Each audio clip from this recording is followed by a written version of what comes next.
Hi, I'm Julia. Let me take you back to that sunny Saturday. It started like any other, but ended up changing everything. As I pulled into my brother Ethan's driveway, I felt a mix of excitement and nerves. It had been a while since the whole family gathered, and I was eager to see everyone, especially since I had just landed my new job as a manager at a top marketing firm.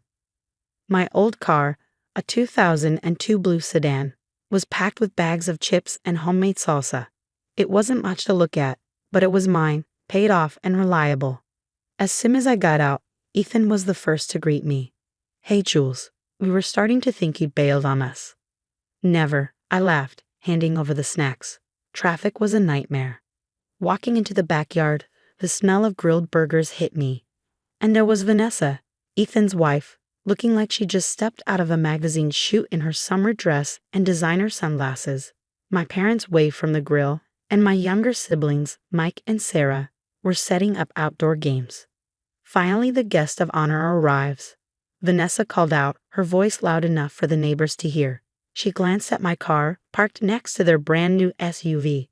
"Couldn't you park that relic around the block, Jules? It's killing my view." A few of my cousins chuckled as I tried to laugh it off. "Well, it gets me from A to B," I replied. Vanessa sighed dramatically, taking a sip of her cocktail. "Oh, honey, you really should treat yourself. You're a manager now, aren't you? Act like it." I started to say something, my news about the new job still fresh.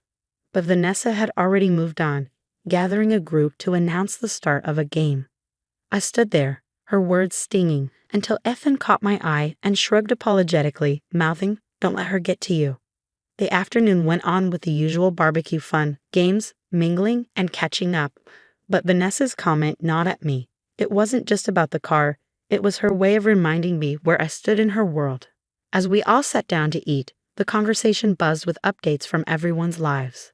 I shared my job news, receiving congratulations and questions from family, all while Vanessa played up her role at the same company. She had no idea the bombshell I was about to drop. "So, Julia, it must be a big step up from your old gig, huh?" Vanessa said with a smirk. "Hopefully they're paying you enough to upgrade that car soon." She nudged Ethan as she spoke. Before I could respond, my mom interjected. "We're all so proud of Julia. She's worked hard for this." The meal went on with laughter and stories, but tension simmered just below the surface.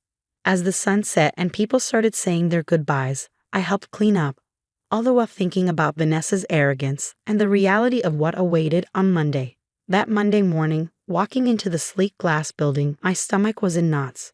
First days are always nerve-wracking, but this one was different. I was stepping into a managerial role at one of the most prestigious marketing firms in the city. The receptionist greeted me warmly. "Good morning, Julia. They're ready for you upstairs." Stepping out of the elevator, I was greeted with applause from my new team. The director, Mr. Carter, shook my hand. "Everyone, let's officially welcome Julia as your new project manager." The room buzzed with excitement, but my eyes quickly found Vanessa. She was clapping, but her smile was tight and her applause hesitant. She hadn't known I would be her new boss until this very moment. "Let's catch up after this, Julia," Vanessa said, her tone a mix of surprise and forced cheerfulness. "Sure, let's do that," I replied, calm and composed, though my emotions swirled beneath the surface. After the meeting, as everyone returned to their desks, Vanessa lingered. Her steps were slow, her usual confidence diminished. "Julia, about the barbecue, I hope there are no hard feelings," she said softly, a far cry from her usual boldness. "Vanessa, let's keep our focus on work," I said, my tone professional. "Personal matters stay outside these walls," I replied with a polite yet distant smile. "Of course, Julia, you're right," Vanessa nodded, though her eyes darted away, barely masking her unease. Over the next few days, I dived into project files and performance reports. Vanessa's work required special attention. There were inconsistencies in her project timelines and budget allocations that didn't add up. During one of our one-on-ones, I decided to address it directly. "Vanessa, I've noticed some discrepancies in the Smith account. Can you walk me through your process here?" I asked. "Sure, I mean it's probably just minor oversights. You know how it goes, deadlines and all," she laughed nervously, fidgeting with her pen. "Minor or not, accuracy is crucial, Vanessa. We can't afford mistakes, especially with high-profile clients. Let's go over this together, shall we?" My tone was firm, leaving little room for excuses. Yes, absolutely. I'll pull up the details now, she said, her fingers trembling slightly as she tapped on her keyboard. As we reviewed the files, it became clear that Vanessa was cutting corners. Her work barely skimmed acceptable standards.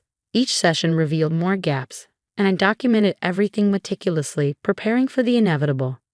In our next meeting, I laid out the documented discrepancies. Vanessa, based on these reviews, I see a pattern of oversight that needs to be corrected immediately. I understand, Julia. I'll make sure to tighten things up. Thanks for pointing these out, she responded, her tone a mix of gratitude and discomfort. I nodded. Let's ensure it doesn't continue. Our clients and our team rely on our diligence. As she left my office, the weight of the situation seemed to settle on her shoulders.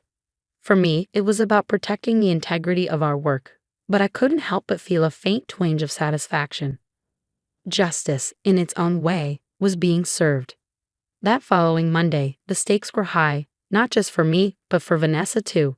Today was her proving ground. She walked in, clutching her oversized designer bag and a stack of files, her heels clicking assertively on the polished floor.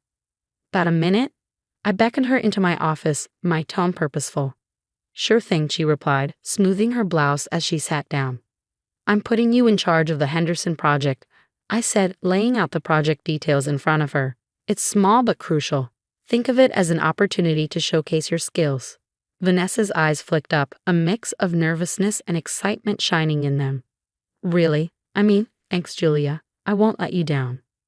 I nodded, watching her closely.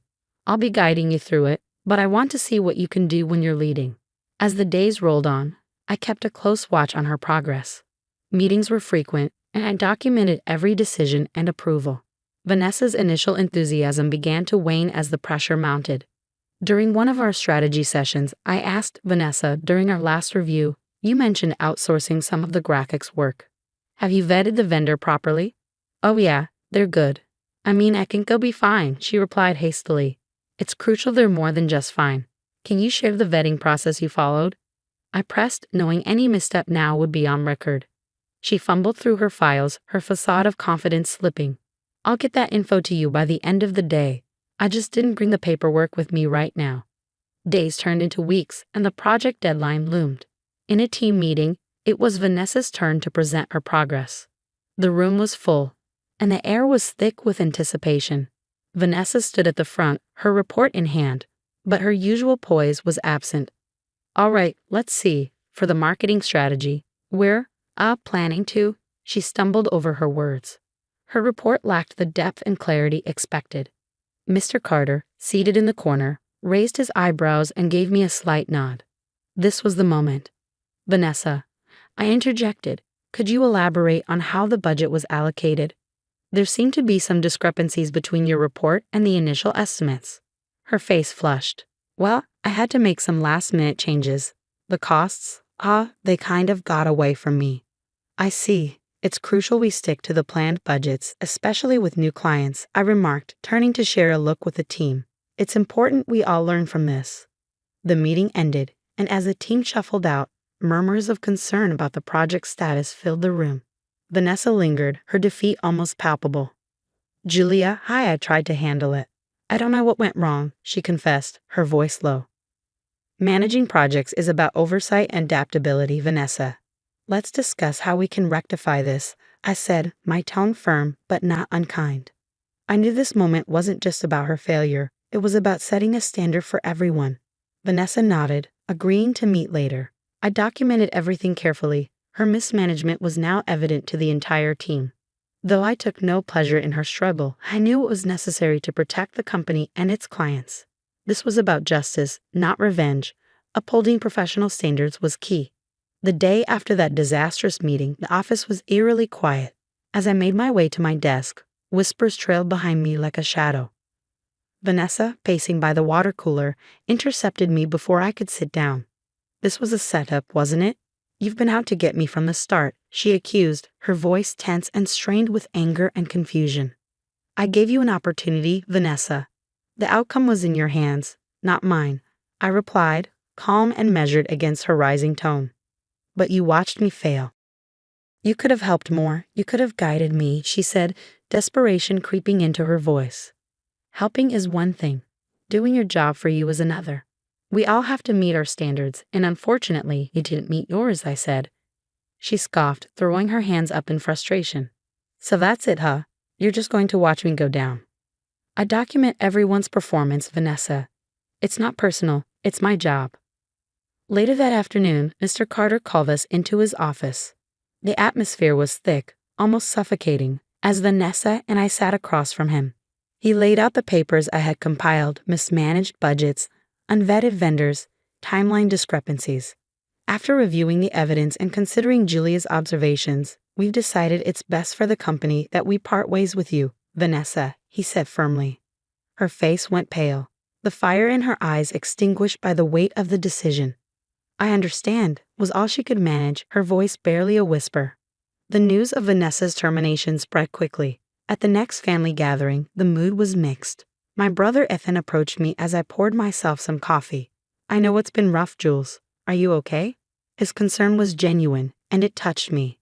I did what was necessary, Ethan. It wasn't about revenge, it was about integrity. He nodded, clapping a hand on my shoulder. I know, sis, and I think, deep down, everyone else knows too. Our parents, ever supportive, made no comment on Vanessa's absence, choosing instead to focus on the family being together. As the night wore on, the heaviness lifted somewhat, laughter and chatter filling the space between us. Driving home later, the quiet hum of my old reliable car gave me a moment to reflect. Sitting in the driver's seat, watching the streetlights blur past, I considered everything that had happened. My job had demanded tough choices, ones that affected not just me, but the people around me. While I never sought to hurt Vanessa personally, my role was clear: uphold a standard. Ensuring justice at work meant making hard decisions, even if they impacted family. And while the weight of those decisions was heavy, I drove on knowing I'd done my job with as much fairness and integrity as I could muster. The road ahead was clear, guided by the principles I valued most. And that wraps up our story. What do you think? Was Julia right in her handling of Vanessa's situation, strictly upholding her professional duties? Or could she have been more supportive despite their past issues? Share your thoughts in the comments below. And don't forget to like the video and subscribe for more content like this. Your support keeps these stories coming.